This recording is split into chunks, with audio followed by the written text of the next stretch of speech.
What's up everyone, Starek here, and today I will be answering a question I've been getting a lot of. How did my International Circuit Superstars League season go? Well, let me tell you now, it went almost perfectly. In today's video, I will quickly take you through my journey throughout the season, looking at the results and standings throughout. After, I will give my thoughts overall and give my takeaways from this season, including my self-diagnosed strengths and weaknesses. Before we get into the round-by-round recap, I want to mention that all of my race POVs and race recaps throughout the season is in a playlist linked below. If you want to check out the action from my POVs, then head over to those videos and take a look. So let's get into the recap of each round. The first round was an amazing choice for me, GT's on Faenza, which was the same combo of the opening round of the Open Series that was held late last year, which I took home the win over Minardi, although I will give it that I had some help with that win. But because of that, I think I had a massive leg up before I even started practice for this round. So now let's take a look at the results from the team championship race. Here I took home the win after a pole position qualifying session. Into turn 2 and 3, I unfortunately misjudged things and hit a penalty and dropped back a bit, but quickly caught back up and eventually passed Polruz and McVision to win by about 10 seconds. Looking at the results of the Americas regional race, I did not qualify well and started in 4th. I had some trouble in lap 1 again, but quickly made my way up to 2nd to hunt down Kenjo, which I eventually did halfway through the race and ultimately took home the victory.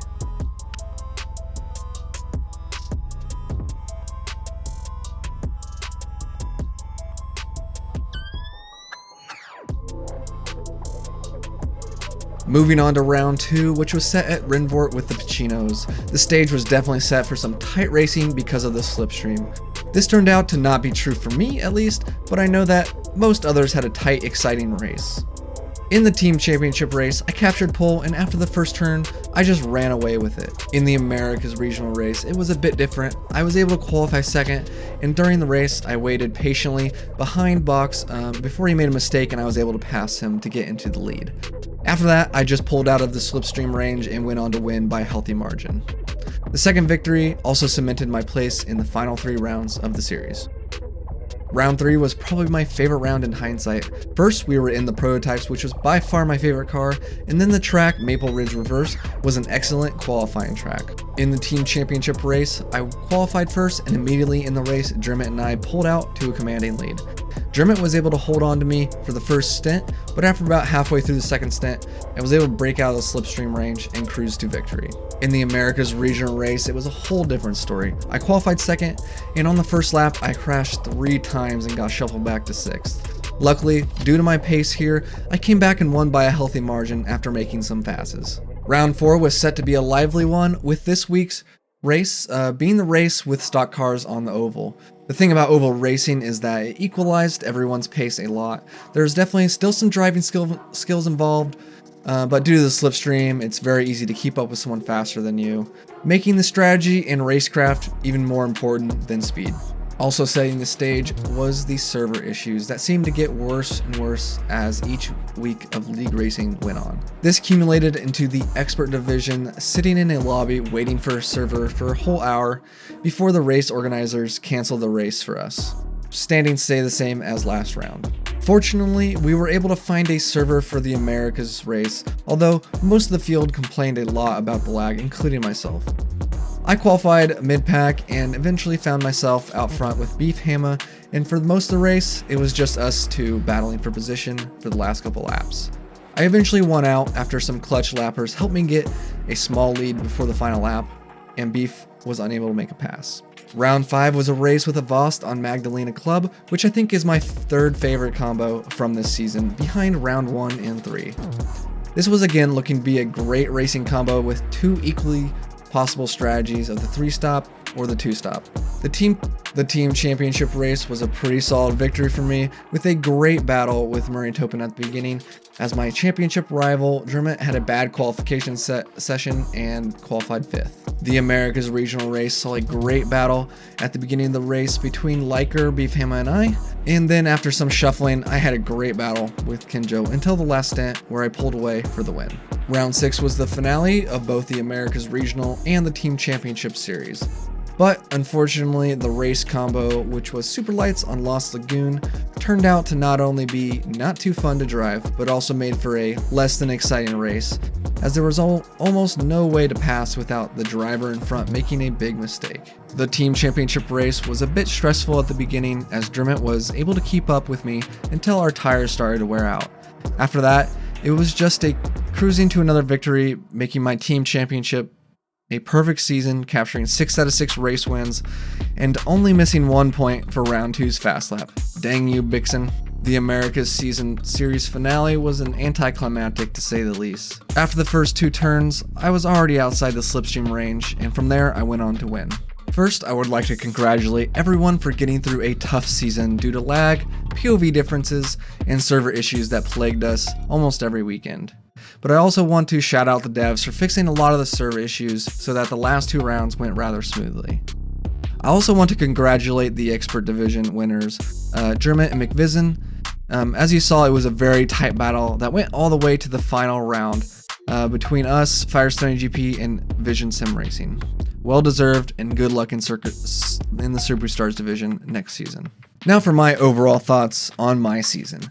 I think I performed above what I had expected coming into the season. I was not expecting to win every single round, but I will say that it was my goal. I think I was underrating where I was compared to the rest of the field before the season started. But if we take a look at the Circuit Superstars website that Dermot and McVision put together, they have this awesome visual around performance with this whole league. As you can see, based off of race times on average, I would have come in 3rd overall, right behind Minardi and Pierre, who were number 1 and 2 in the Superstar division. I definitely take this with a grain of salt, as lag and race battles definitely played a part here. Most of my races, I was not battling with someone the whole race, so I had lots of clean air to just time trial the race compared to some of the racers in the Superstar division. For instance, I don't believe that I have proven that I can beat IXDo, Mike Murphy, Doghouse, or White Van Man in a race situation. Hopefully I will have a chance in the future to race them and see where I stack up. So the final thing I want to talk about is a kind of self-evaluation of my strengths and weaknesses that I saw.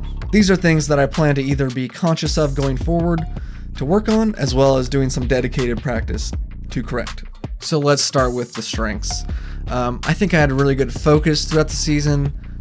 Pace and pit stops, I thought went really well for me. I discovered a pretty neat trick with the impacts, so hopefully going forward I'll be able to use that in all my races. Next, let's look at my weaknesses that I kind of saw from myself. The first thing is qualifying. First of all, I am not a time trialer. Not only do I hate it, but for some reason, my just 1 lap pace is what I would call not up to snuff. It's definitely something that I'm going to be conscious of and will be practicing, not only in the off season, but I'll be focusing on it during practice for the rounds next season. The next weakness is consistency. It's a bit of a nitpick, as you know, I thought that I was pretty consistent throughout the season. You got to be consistent to have really good pace, which I do have, but I will say that I made more errors than I would have wanted, is what I would probably call.